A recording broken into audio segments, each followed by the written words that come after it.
Hello दोस्तों, नमस्कार। RJ Hindi कहानी में आपका बहुत बहुत स्वागत है। दोस्तों, कहानी का पूरा आनंद लेने के लिए वीडियो को लास्ट तक देखें। अगर कहानी पसंद आए तो कृपया चैनल को जरूर सब्सक्राइब करें और वीडियो को लाइक करें। तो दोस्तों चलिए शुरू करते हैं। वो आज पूरे 22 साल बाद अपने गांव गई थी। दूर के रिश्ते में लगने वाले चाचा के बेटी की शादी का निमंत्रण आया था उसकी बुआ माँ के पास, और साथ ही एक विशेष आग्रह भी था कि इतने सालों से जो नेह के धागे जाने अनजाने टूट गए हैं, उन्हें जोड़ने का सही समय आ गया है शायद। सुमित्रा ने पारिवारिक व्यस्तता का हवाला देकर समायरा को वहां जाने का आग्रह भी किया था और मना भी लिया था। बहुत छोटी थी वो जब उसने वो गांव छोड़ा था, पर सुमित्रा की हर दूसरी बात में उसका घर, उसका गांव और उसकी गलियां शामिल होती थी। तो उसके लिए वो सब ठीक वैसा ही लग रहा था जैसे कि वो अक्सर सुमित्रा बुआ माँ से सब सुनते हुए उसकी एक तस्वीर बना लेती थी अपने मन में। चाचा के घर की छत पर खड़ी हुई समायरा थोड़ी ही दूरी पर बने, या यूं कह लीजिए कि बस खंडहर हो चुके उस घर को देख रही थी जो कभी उसकी शोभा और माँ मिलकर अपने हाथों से लिपटी पोतती थी। और उस समय वो घर आज के किसी पक्के चमकते हुए घर से भी ज्यादा खूबसूरत लगता था। उसकी आंखों में आंसू आ गए थे। भले ही आज वो पहली बार उस घर को देख रही थी, पर अपनी बुआ माँ के मुंह से वो सैकड़ों बार इसके बारे में सुन चुकी थी। एक गहरा लगाव हो गया था उसे उस अनदेखे घर से। आखिर होता भी क्यों नहीं, वो उसकी जन्मभूमि जो थी। यूं तो अब गांव में सगा कहने के लिए कोई बचा नहीं था। दादी की मौत के बाद जो चाचा चाची, उसके चचेरे भाई बहन उसे अपनी पलकों पर बिठाकर रखते थे, उन सब ने उनसे मुंह ही नहीं बल्कि दिल भी फेर लिया था। और इन सब के साथ ही वो पहुंच गई थी 22 साल पहले के अपने अतीत में। माँ पापा की मौत बहुत पहले ही हो चुकी थी। शायद उसे ममता और पितृत्व का मतलब भी सही से समझ ना आया हो। तभी घर की छोटी बेटी यानी सुमित्रा ने आगे आकर उस अनाथ की जिम्मेदारी ली थी, और इसके लिए उसने खुद के लिए आ रहे हर रिश्ते को मना कर दिया। आखिर कोई भी परिवार क्यों एक बिन ब्याही लड़की के साथ एक 6 माह की बच्ची को अपनाते। पर जब तक शोभा दादी जिंदा रही, दबी छुपी जिंदगी चलती रही। सुमित्रा पढ़ी लिखी लड़की थी और वो गांव में ही एक छोटे से स्कूल में पढ़ाकर और फिर बाद में कुछ बच्चों के ट्यूशन पढ़ाकर अपना और उस दुधमुही बच्ची का खर्चा निकाल लेती थी। बाकी का खर्चा चाचा जी कर लेते थे। इस बात पर भी चाची कई बार चाचा जी से कहा सुनी कर चुकी थी। बूढ़ी शोभा इस बात पर बहुत दुखी हो जाती और बेबसी के आंसू बहाते हुए सूर्य भगवान के सामने अपना आंचल फैलाकर कहती कि हे सूरज देवता, मेरी दोनों बच्चियों की देखभाल करना। उनके साथ अभी जो जैसा व्यवहार कर रहा है उनको वो सब आप दोगुना करके लौटाना। तभी एक माँ की ममता को और उसकी आत्मा को शांति मिलेगी। बुढ़िया सनक गई है। बिस्तर पर लेटे लेटे रोटियां तोड़ने को मिलती हैं तो कुछ भी अनाप शनाप बके जा रही है। जरा हाड़ मास चलाए तो पता चले कि 2 वक्त की रोटी जुटाने में कितनी मेहनत करनी पड़ती है। किचन में काम कर रही चाची काम कम कर रही थी और बर्तन इधर से उधर पटक ज्यादा रही थी। पर सुमित्रा नन्ही बच्ची को गोद में लिए हुए एक फैसला कर चुकी थी और वो अब सही समय का इंतजार कर रही थी। ये भी एक विडंबना ही थी कि उसका कोई नाम ही नहीं था अब तक, या फिर कोई उसे उसके नाम से बुलाना ही भूल गया था। शोभा और सुमित्रा के लिए वो बिट्टी थी और चाचा चाची तो कभी उसे उसके नाम से बुलाते ही नहीं थे। हाँ, यश और निशा जरूर अपनी चचेरी बहन को बिट्टी ही बुलाकर खिला लेते थे। कितने चाव से उसकी माँ ने उसका नाम समायरा रखा था, पर शोभा के खत्म होते ही सब कुछ बदल गया। बड़ी मुश्किल से सुमित्रा ने वहां पर 13 दिन बिताए थे अपनी माँ की 13वीं होने तक। और उन 13 दिनों में भी चाचा चाची ने और खास तौर पर चाची ने उसे ये समझा दिया था कि जितनी जल्दी हो सके या तो वो उनके बताए हुए लड़के के लिए हाँ कर दे शादी के लिए, या फिर इस मनहूस को लेकर इस घर से निकल जाए। हाँ, मनहूस ही तो थी वो, जिसके आते ही चाचा चाची का पूरी जायदाद पर एक छत्र राज करने का सपना टूट गया था। और फिर उसके 6 महीने के होते होते उसके माँ बाप भी चल बसे थे। तो फिर वो मनहूस ही तो हुई ना। पर सुमित्रा जानती थी कि अगर वो इस शादी के लिए हाँ कर देगी तो बिट्टी के साथ ये लोग कुछ भी अनर्थ करने में एक पल नहीं लगाएंगे। और वो ऐसा कैसे होने दे सकती थी। अपने माँ बाप समान भाई भाभी की आखिरी निशानी को यूं कचरे के ढेर में फेंकने के लिए, या फिर सब कुछ होते हुए भी किसी अनाथ की जिंदगी जीने के लिए नहीं छोड़ सकती थी। उसने नन्ही समायरा को अपनी छाती से चिपका लिया और अपने जरूरी कागजों के साथ वो गांव, वो जगह जहां उसने बचपन से लेकर जवानी तक का सफर तय किया था, छोड़ दिया हमेशा हमेशा के लिए। चाचा चाची इसी दम में बने रहे थे कि एक दो दिन भटकने के बाद खुद ही वापस आ जाएगी दोनों बुआ भतीजी, और तब वो लोग सुमित्रा से वो सब करवाएंगे जिसे करने से वो अभी मना कर रही थी।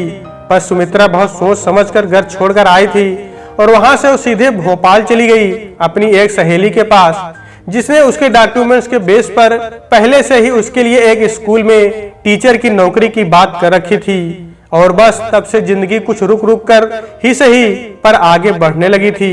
नन्ही सी समायरा 22 साल की डॉक्टर समायरा बन गई थी और इस समय वो अपने बायोटेक के एक प्रोजेक्ट के लिए प्रोफेसर शर्मा को असिस्ट कर रही थी। सुमित्रा की मेहनत और उसकी खुद की लगन ने आज उसे कुछ गिनी चुनी प्रतिभाशाली युवा महिला वैज्ञानिकों की लाइन में खड़ा कर दिया था।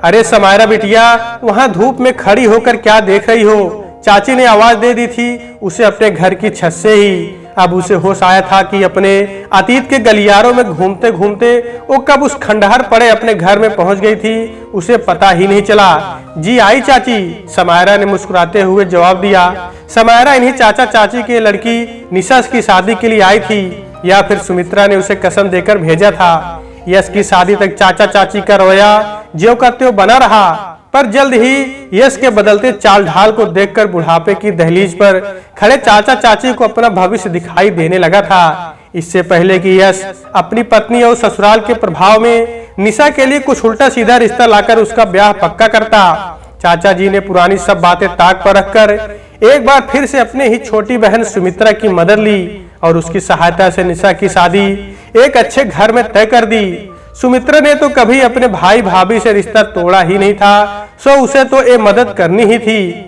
आज चाची को शोभा की सूर्य भगवान के सामने हाथ जोड़कर करी गई प्रार्थना याद आ रही थी और बरबस ही उनकी आंखों से आंसू छलक आए। आज उन्हें शोभा की जगह वो खुद अपने और चाचा जी की जगह पर यश और उसकी पत्नी नजर आ रहे थे। और समायरा और सुमित्रा के लिए उनके स्वभाव में एक परिवर्तन शायद इसी वजह से हुआ था। एक एक करके दिन गुजर रहे थे, शादी का दिन नजदीक आ रहा था, पर समायरा का दिल अजीब सी बेचैनी महसूस कर रहा था। ऐसा लगता था कि कोई है जो उसको चोर नजरों से देखता है और उसके देखते ही वो कहीं गायब हो जाता है। गांव में किसी घर में शादी हो तो बिना बुलाए ही पूरा गांव उसमें शामिल हो जाता है और बिना किसी अपने पराये के सब लोग एक दूसरे के काम में मदद करने लगते हैं। यही खासियत तो आज भी गांव को शहर से अलग बनाता है।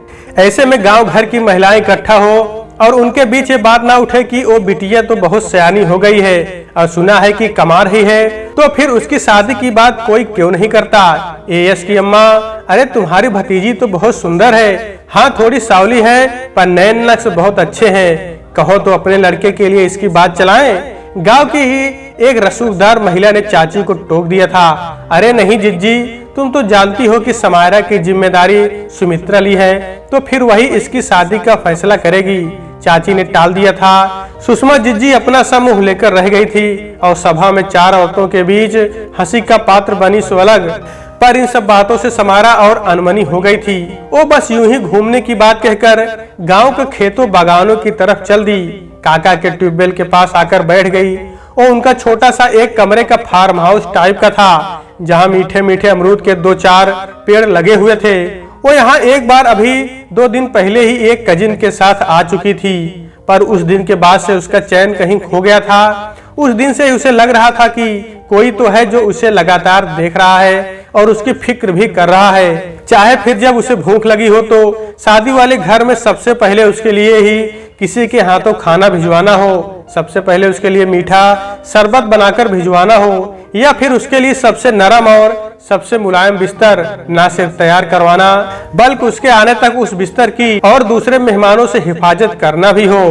पर जब भी वो देखने की जानने की कोशिश करती, अक्सर ही वो वहां से गायब हो जाता था या फिर उसे उसकी बैक साइड ही दिखती थी और आसपास के माहौल में एक ही गाना बार बार उसे महसूस होता था। सांवली सी एक लड़की, धड़कन जैसे दिल की, देखे जिसके वो सपने, कहीं वो मैं तो नहीं।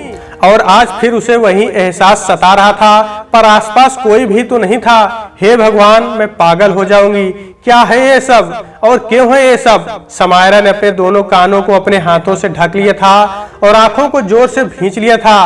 पानी। समायरा ने चौंक कर अपनी आंखें खोली और सामने देखा तो थोड़ा पीछे की ओर हटकर खड़ी हो गई।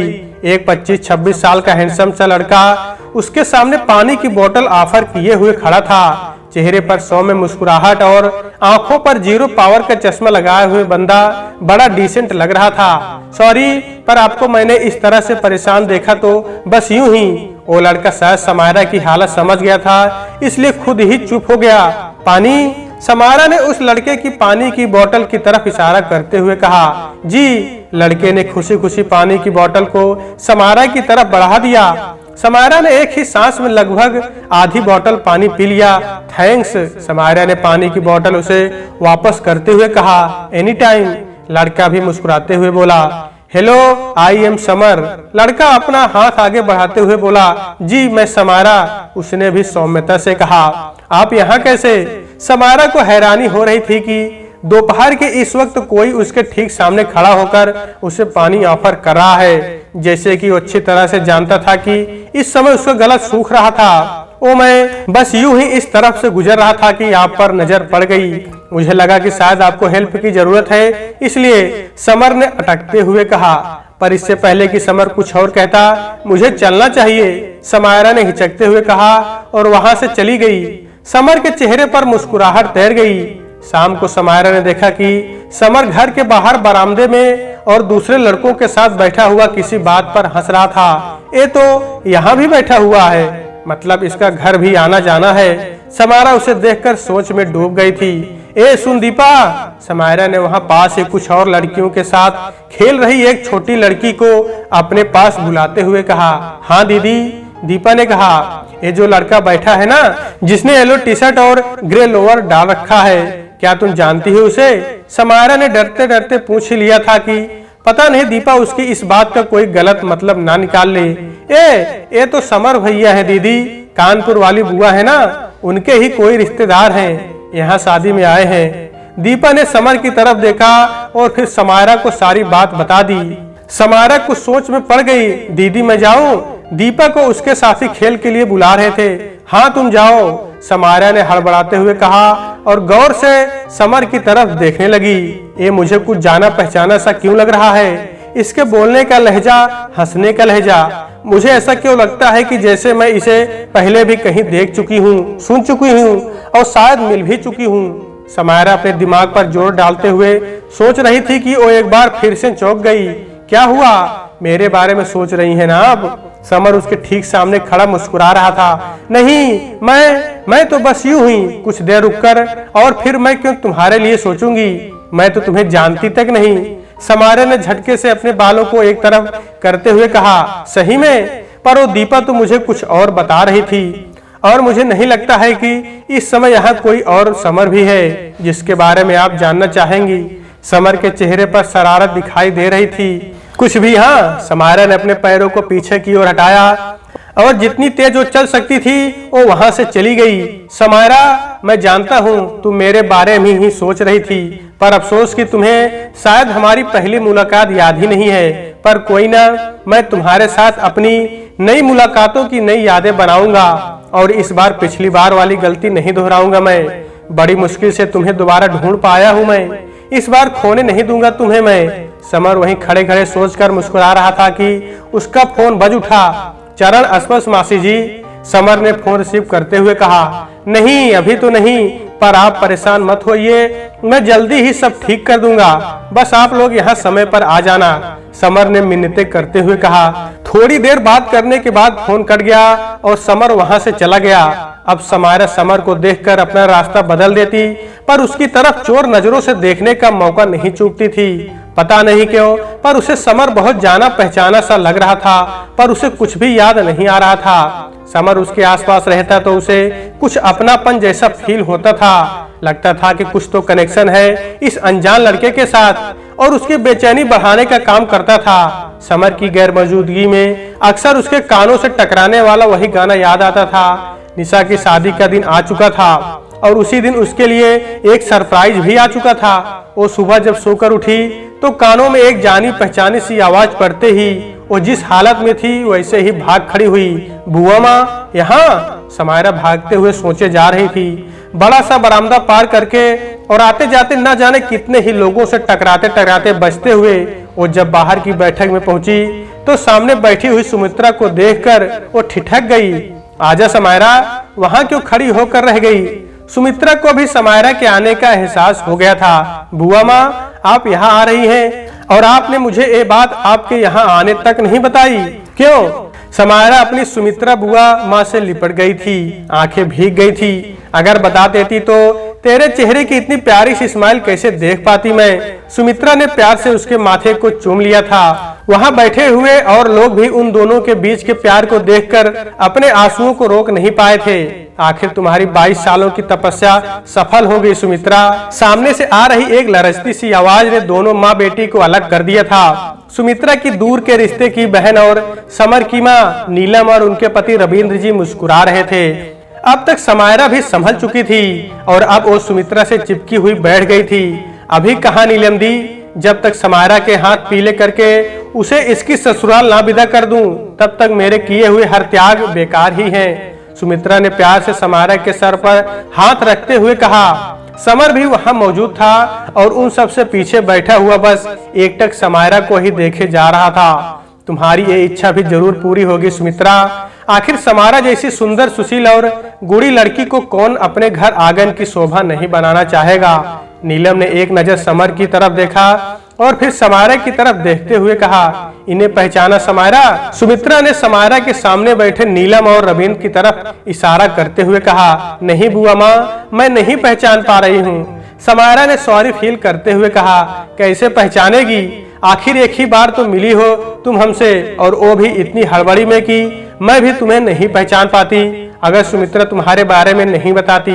नीलम ने उसे सहज फील कराते हुए कहा। समर अपनी जगह से उठकर खिड़की के पास आकर खड़ा हो गया और खिड़की की टेक लगाकर उसने एक बार अंदर रूम की तरफ देखा, जहां समायरा धीरे धीरे उसकी माँ और पापा से हंस हंस कर बातें कर रही थी। और फिर बाहर खिड़की से झांकते हुए वो अतीत के गलियारों में पहुंच गया था, जहां वो नीलम और रविंद्र के साथ पहली बार भोपाल आया था। उसे यहाँ से दिल्ली के लिए ट्रेन पकड़नी थी और वो ट्रेन रात में थी, तो उतनी देर के लिए नीलम ने कहा कि चले तब तक सुमित्रा से मिल लेते हैं। सुमित्रा के बताए हुए पते पर पहुंचकर जब तक रविंद्र गाड़ी को पार करके आते, समर ने जाकर दरवाजा खटखटा दिया और दरवाजा खोला। समायरा ने, आप कौन हैं? क्या काम है?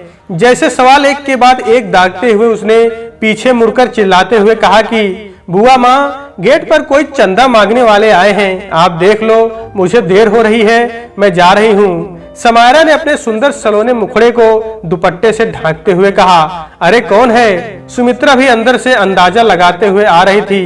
तब तक नीलम और रविंद्र भी वहां पहुंच गए और उन्हें देखते ही सुमित्रा के चेहरे पर मुस्कुराहट आ गई। पागल लड़की, ये तेरे मासी जी मौसा जी हैं। सुमित्रा ने समायरा के सर पर चपत लगाते हुए कहा, और ये उनका बेटा समर है, पर आपकी कोई बहन भी है, ये तो हमें पता ही नहीं था। और फिर उस हिसाब से तो ये तो हमारे बुआ जी फूफा जी हुए ना। समायरा अपना गणित लगा रही थी।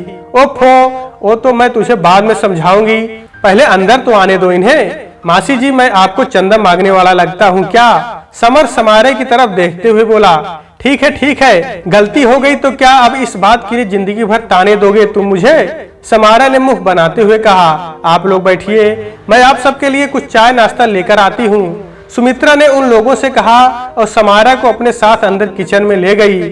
थोड़ी देर बाद समायरा ने टाइम देखा तो वो चिल्लाती हुई बोली कि बुआ माँ, आज का ये लास्ट एग्जाम छूटने वाला है मेरा, टाइम देखो। तभी कहा था कि मुझे जाना है, पर नहीं, आपको तो इस चंदा मांगने वालों को चाय और नाश्ता करवाना था। समायरा ने लास्ट वाली लाइन धीमी कही थी, पर फिर भी समर के चेहरे पर मुस्कुराहट आ गई थी। मैं आपको छोड़ देता हूँ आपके एग्जाम सेंटर तक। समर ने जैसे ही कहा वो तपाक से बोली कि नहीं, मैं चली जाऊंगी। थैंक यू समायरा, चली जाना, ऐसे तुझे पक्का देर हो जाएगी। सुमित्रा ने समर की बात का समर्थन करते हुए कहा। समायरा चुपचाप समर के साथ वहां से चल दी। पूरे रास्ते वो अपने बुक में पन्ने पलटती रही थी, जिससे कि वो समर के किसी भी सवाल जवाब से बच सके, और समर नजरें बचाकर बस उसी को देखता रहा। कुछ देर बाद उसे उसके एग्जाम सेंटर छोड़कर वो वापस आ गया था, पर अपना दिल, अपना चैन, करार सब उसी के पास छोड़ आया था, जिसने उसे एक नजर सही से देखा तक नहीं था। अरे समर बेटा, आओ यहाँ और बैठो मेरे पास भी। सुमित्रा की आवाज सुनकर वो वर्तमान में लौटा था। समायरा वहां नहीं थी। समर ने जब नजरें उठाकर देखा, वो अंदर चली गई है। वैसे तुमने उसे बताया क्यों नहीं कि तुम और वो पहले मिल चुके हैं? सुमित्रा ने समर से पूछा। मासी जी, वो मुझे देखकर ऐसे गायब हो जाती है जैसे मैं कोई भूत हूँ, और फिर जब उसे याद ही नहीं है तो फिर उसके पीछे पड़ने का कोई फायदा भी तो नहीं था। समर ने मायूस होकर कहा। तुम परेशान मत हो, मैं उसे अच्छी तरह से जानती हूँ। वो भले ही तुम्हें उस वक्त के हिसाब से ना जाने, पर आज के वक्त में वो तुम्हें देखने के बाद मना नहीं कर पाएगी। तुमने उसे ये भी नहीं बताया है ना कि तुम ही उसके। सुमित्रा के आगे कुछ और बोलने से पहले समर ने उनके हाथ को पकड़कर कहा कि नहीं मासी जी, अभी नहीं, और आप भी मत बताइए कि मैं कौन हूँ। मैं चाहता हूँ कि वो खुद से मुझे जाने और इस रिश्ते के लिए हाँ कहे। ठीक है भाई, नहीं बताएंगे, सुमित्रा ने हंसते हुए कहा। तो नीलम और रविंद्र भी मुस्कुरा उठे। सबके बीच से उठकर समायरा सीधे अपने कमरे में आ गई।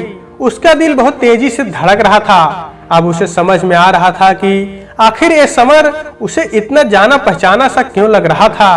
पहचानते भी तो कैसे, सिर्फ एक ही बार तो देखा था उसे नजर भर के, जब उसने दरवाजा खोला था उसके लिए। उसके बाद तो फिर उसकी हिम्मत ही नहीं पड़ी थी कि वो एक बार और समर की तरफ नजर उठाकर देख ले। हालांकि उसका मन यही कर रहा था कि एक बार और वो समर की तरफ देख सके, पर समर की नजरें जिस तरह से उसे देख रही थी, उसकी हिम्मत जवाब दे गई थी। रास्ते भर भी उसने खुद को किताब में इसलिए डुबो रखा था कि शायद नजर चुके और वो एक बार समर की तरफ देख पाए, पर यहाँ भी उसका लड़की होना, उसकी शर्म उसके दिल के आड़े आ रही थी। और दिल में समर की एक धुंधली सी तस्वीर लिए वो अपनी जिंदगी में आगे बढ़ गई, पर अब भी उसकी एक नजर समर और उसकी गहरी नजरों को ही तलाशती थी। तुम्हें पहचानते भी तो कैसे? आखिर इस बात को हुए 5 साल से ज्यादा जो हो गए थे, समायरा ने खुद से कहा और मुस्कुराकर कपड़े लेकर वॉशरूम में चली गई। वॉशरूम से निकलने के बाद वो अपने गीले बालों को टॉवल से झटकते हुए सुखा रही थी कि एक बार फिर से उसके कानों में वही धुन गूंज उठी। सांवली सी एक लड़की, धड़कन जैसे दिल की। ओफो, ये है कौन? जब देखो तब अपनी प्रेजेंस से दिलवाकर गायब हो जाता है। कहीं ये समर तो नहीं है? नो वे, वो तो अक्सर मेरे सामने ही रहता है। खैर छोड़ो, जल्दी से तैयार हो जा समायरा, आज फाइनली वो दिन आ गया है जिसके लिए तू इतने दिनों से यहाँ आई हुई थी। बस जल्दी से ये शादी निपटा और फिर दिल्ली के लिए उड़न छू हो जा। अब तो सुमित्रा बुआ के लिए भी यहाँ के सब लोगों का व्यवहार सही हो गया है, तो बस अब तुझे तेरे नए प्रोजेक्ट पर फोकस करना है। अभी तक तू अपने प्रोफेसर से मिले भी नहीं है और तू इतने दिनों से गायब है छुट्टी के नाम पर। पता नहीं प्रोफेसर शर्मा क्या सोचेंगे मेरे बारे में। कितनी अनप्रोफेशनल है ये लड़की। समायरा जल्दी जल्दी तैयार होकर बाहर चली गई और इस जल्दी में वो अपने एक कान का झुमका वहीं गैलरी में टपकाते हुए आगे बढ़ गई। अपने गाजरी कलर के आउटफिट में समायरा बहुत खूबसूरत लग रही थी। गांव भर की औरतें उसे देखकर अपनी अपनी किस्मत पर रो रही थी कि इतनी सुंदर और पढ़ी लिखी लड़की क्या करके उनके घर की बहू बनने को हाँ करेगी। वहीं लड़के भी कुछ ऐसा ही सोच रहे थे कि बेटा जो मर्जी पापड़ बेल ले, पर ये लड़की कोई भाव ना देने वाली है। इन सबसे अलग समर बस एक चेयर पर बैठकर चुपचाप प्रशंसा वाली नजरों से उसे देख रहा था। समायरा की नजरें भी उसकी नजरों से जाकर एक बार टकरा चुकी थी। वो इस बात पर असहज हो जाती और नजरें चुराकर खड़ी हो जाती। समर उसकी इस अदा पर मुस्कुरा उठता। करार तो तुम्हें भी नहीं है मेरा दीदार किए बिना, पर जो कह दोगे तो गुनाह हो जाएगा जालिम। तभी उसे लगा कि समर उसे कुछ इशारे में कहना चाह रहा है। उसने पहले तो समझने की कोशिश की कि आखिर समर क्या कहना चाह रहा है उसे। फिर उसने भी इशारे में ही समर से पूछ लिया कि आखिर क्या है। समर मुस्कुराते हुए अपने ही एक कान को पकड़कर खड़ा हो गया था। है, ये कान पकड़कर क्यों खड़ा है? समायरा हैरत में पड़ गई थी। फिर उसका हाथ अपने खाली पड़े कान से छू गया और वो समझ गई कि समर उससे क्या कहना चाह रहा था, और ये समझते ही उसके चेहरे पर एक स्माइल आ गई। दोनों की मुस्कुराती हुई नजरें एक दूसरे से उलझ गई थी और थोड़ी ही दूर खड़ी सुमित्रा और नीलम भी एक दूसरे को देखकर मुस्कुराने लगी थी। चाचा और चाची ने भी सुमित्रा से अपने पिछले सभी गलत व्यवहार के लिए माफी मांग ली थी। सुमित्रा ने भी ये कहकर उन दोनों को माफ कर दिया था कि भैया भाभी, अगर मेरे दिल में आप लोगों के लिए कोई नाराजगी होती तो मैं निशा का रिश्ता अपनी जान पहचान से करवाती ही नहीं।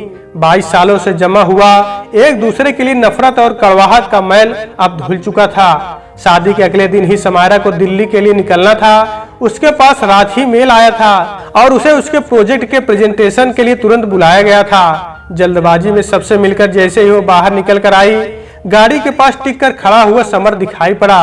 आंखों में उदासी पर होठों पर मुस्कुराहट लिए हुए उसके बाहर आने का ही इंतजार कर रहा था। तुम? समायरा चौंक गई थी। बस तुम्हें एयरपोर्ट तक छोड़ने आ रहा हूँ, आ सकता हूँ ना? समर ने एक गहरी नजर समायरा पर डालते हुए कहा। हाँ जरूर, समायरा ने खुद को संभालते हुए कहा। गाड़ी हाईवे पर तेजी से भागी जा रही थी। समर खामोशी से गाड़ी चला रहा था और समायरा खुद को जब्त किए हुए बैठी थी। वो बार बार समर की तरफ देखने की कोशिश करती पर हिम्मत जवाब दे जाती और वो नजरें फेर कर बैठ जाती। बोल भी दो समायरा, जो बोलना चाहती हो। कब तक चुप रहोगी? एक बार चुप रहने का अंजाम 5 साल तक भुगतना पड़ा है हम दोनों को ही। समर मन ही मन उसकी तरफ देखकर सोच रहा था, कैसे कह दूं कि मैं तुम्हें पसंद करने लगी हूँ समर। उस दिन से, जिस दिन से मैंने तुम्हें देखा था पहली बार, तुम्हारी गहरी आंखों में मेरा दिल पहले ही खो चुकी हूँ। पर तुम क्या सोचोगे कि कैसी लड़की है जो सिर्फ कुछ दिनों की मुलाकात में तुमसे प्यार कर बैठी। आज मैं तुम्हें बिना अपने दिल की बात बताए नहीं जाने दूंगा समायरा। इस एक दिन के लिए मैंने पूरे 5 साल इंतजार किया है। समर मन में डिसाइड कर चुका था, क्योंकि उसने घर से निकलने से पहले सुमित्रा और नीलम दोनों को ही प्रॉमिस किया था कि वो आज हर हाल में अपने दिल की बात समायरा को बताकर रहेगा, फिर चाहे भले ही समायरा का जवाब कुछ भी हो। अभी फ्लाइट टेक ऑफ होने में टाइम था और इस समय दोनों वहीं एयरपोर्ट के बाहर एक कैफेटेरिया में बैठे हुए चाय पी रहे थे। समायरा, मुझे तुमसे कुछ कहना है। समर ने जैसे ही ये कहा, समायरा का दिल धक से रह गया था। क्या समर उससे वही सब कहना चाह रहा है जो कि वो खुद उससे कहना चाह रही थी? मुझे घुमा फिरा कर बात करनी नहीं आती है और सीधी बातें है कि 5 साल पहले से जब से तुम्हें मैंने दरवाजे पर खड़े होकर खुद के चेहरे को दुपट्टे से बांधते हुए देखा था, मेरा दिल तुम्हारे चेहरे की मासूमियत और सादगी में कहीं खो गया था, जो अब तक मुझे नहीं मिला है। यहाँ इस शादी में आने का मेरा मकसद भी यही था कि तुमसे मिलकर तुम्हें अपने दिल की बात बतानी थी, पर तुम्हें यूं अचानक से जाना पड़ रहा है और मुझे इस तरह से तुम्हें ये सब कहना पड़ा, क्योंकि आज भी अगर मैं चुप रहता हूँ तो फिर और 5 साल इंतजार करने की हिम्मत मुझमें नहीं है। मैं तुमसे दूर अब और एक पल भी नहीं रह सकता हूँ समायरा। समर ने हौले से उसके हाथ के ऊपर अपना हाथ रखते हुए कहा। समायरा को तो जैसे मुंह मांगी मुराद मिल गई थी, पर ये सब सपना है या हकीकत, यही सोचकर वो चुप बैठी हुई थी। उसे चुप देखकर समर ने एक बार फिर से कहा कि समायरा, मासी जी और माँ पापा हम दोनों के रिश्ते की बात कर रहे हैं। समायरा हैरानी से समर की तरफ देखने लगी थी। ट्रस्ट मी, बिना तुम्हारी परमिशन के और रजामंदी के इस रिश्ते को मैं हाँ नहीं करूंगा। समर ने एक हल्की सी मुस्कुराहट के साथ कहा। समायरा के कुछ कहने से पहले ही उसकी फ्लाइट का अनाउंस हो गया और वो अपनी कुर्सी छोड़कर खड़ी हो गई। मुझे जाना होगा, समर ने बुझे मन से कहा। आज पहली बार उसे उसके प्रोजेक्ट के लिए गुस्सा आ रहा था। आज वो समर के साथ रुकना चाहती थी, उसके सवालों के जवाब देना चाहती थी, पर आज उसे जाना पड़ रहा था। Take care and happy journey, Samar ने मुस्कुराकर कहा। समायरा फीकी मुस्कान लिए आगे बढ़ गई थी। समायरा, मैं तुम्हारे उत्तर का इंतजार करूंगा। समर ने जैसे ही ये कहा, समायरा के बढ़ते हुए कदम ठिठक गए और वो पीछे मुड़कर समर की तरफ देखने लगी थी। दोनों ही मुस्कुराते हुए अपने अपने रास्ते पर बढ़ गए, पर कुछ दूर जाते ही समायरा के कदम फिर से ठिठक गए। उसके कानों में वही जानी पहचानी सी धुन गूंजने लगी। इतने सारे लोगों की भीड़ में वो नहीं पहचान पाई कि कौन एक बांसुरी बजा रहा है, और वो अपनी उलझन में उलझते हुए वहां से चली गई। कुछ दिन बाद, बॉस प्रतिमा, मेरा एक प्रोजेक्ट रेडी है, क्या प्रोफेसर शर्मा अपनी लीव से वापस आ गए हैं? समायरा ने अपने कलीग से जानकारी लेते हुए कहा। हाँ समायरा, प्रोफेसर शर्मा तो एक दिन पहले ही आ गए हैं, तुम जाओ और जाकर उन्हें अपना प्रोजेक्ट चेक करवा सकती हो। प्रतिमा ने अपने फाइल में सर घुसाते हुए कहा। हे भगवान, प्लीज हेल्प मी, मेरा ये प्रोजेक्ट प्रोफेसर पास कर दें। एक्सक्यूज मी सर, मे आई कम इन? समायरा ने दरवाजे पर नॉक करते हुए कहा। यस। अंदर से एक जानी पहचानी सी आवाज समायरा के कान में टकराई और वो चेहरे पर हैरानी लिए हुए अंदर आ गई। तो आपका प्रोजेक्ट रेडी है मिस समायरा। अंदर कुर्सी पर दरवाजे की तरफ पीट करके बैठे हुए शख्स ने कहा। जी सर। समायरा अब भी उस आवाज को पहचानने की कोशिश कर रही थी। गुड। कुर्सी पर बैठे हुए प्रोफेसर शर्मा जैसे ही सामने की ओर पलटे, समायरा की हैरानी सारे रिकॉर्ड तोड़ चुकी थी। समर तुम? समायरा को समझ ही नहीं आ रहा था कि वो क्या कहे। सॉरी। समर को शरारत सूझी थी। Sorry sir. Summer sir. Samaira ने अपनी संभावित गलती सुधारते हुए कहा। समर ने मुस्कुराकर कहा था, पर तुमने कभी बताया नहीं कि तुम ही। समायरा की आगे की बात अधूरी रह गई थी। तुम तो कभी मेरे सामने ही नहीं आती थी और ना ही मेरी तरफ देखती भी थी। यहाँ तक कि मेरे बारे में इंफॉर्मेशन भी दीपा से ली गई थी। हाँ ओ। समायरा फिर अटक रही थी। अब खुद ही बताओ कि जब तुम हाँ ओ मैं अटक जाती थी तो मैं अपने बारे में कब बताता? समर ने मुस्कुराकर कहा। समायरा हौले से हंस पड़ी थी उसकी बात सुनकर।